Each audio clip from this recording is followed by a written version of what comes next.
Hi everybody, welcome to the Buy Get Investor channel for a new video. As I screened the tech sector in the last video, I don't know if you've seen this one. It's not that much interesting, but it's just me having fun with the screener and explain some things I do. So if you are interested into learning more about the TradingView screening tool, you can go and check it. I wanted today to talk about stock buybacks. Technology sector is very well known for its buybacks habit, and if you by any chance you want to know which stocks are doing buybacks, which stocks are emitting shares, how hard are they doing buybacks, you might want to know that it's the data is available in TradingView. It's available in many different places. I don't know if it's reserved for pay users or free users. I'm a paid user, so maybe you're going to have to pay for this. But anyway, if you want to know if the stock you're looking at is doing buybacks, there are two possibilities to see it. You have these two indicators. I'm gonna explain them.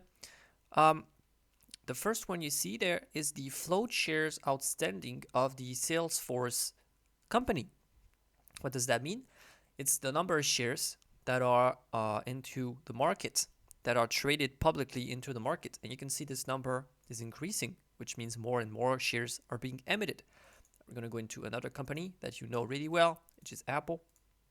I hope you know Apple. You can see that since 2012, the number of shares has been going down, which means they are buying back shares, reducing the number of shares into the market. Hope that's clear for you. There, it's the buyback yield, which is simply how much they are buying or selling. If the buyback yield is negative, they are emitting shares.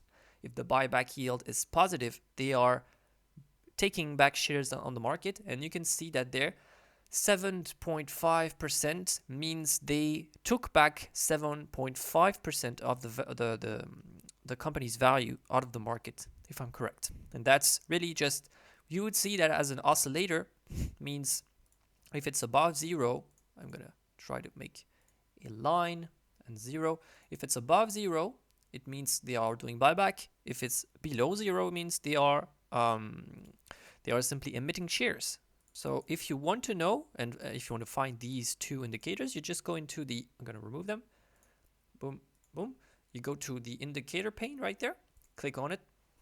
Search for float. Float shares outstanding. That's the number of shares that's on the market, traded publicly on the market. You click on it and it will eventually, well, it did not work, will eventually display. There you go. Boom, it's there, the float. And if you want to know the buyback yield, you just type buyback, you see the buyback yield, and boom, you have the buyback yield right there. There you go. That's all you need to know if the company you're looking at is doing buyback. Of course, most US companies have the float data. But for example, if you're looking at, I don't know, Korean stocks, I'm going to go for Hyundai, maybe for some, yeah, for Korean stocks there is. But there are some companies, some small companies, I can't recall a company that doesn't have it, but some companies you don't have the data. But for most companies you have it, so feel free to check it out. That's it. Thank you for watching.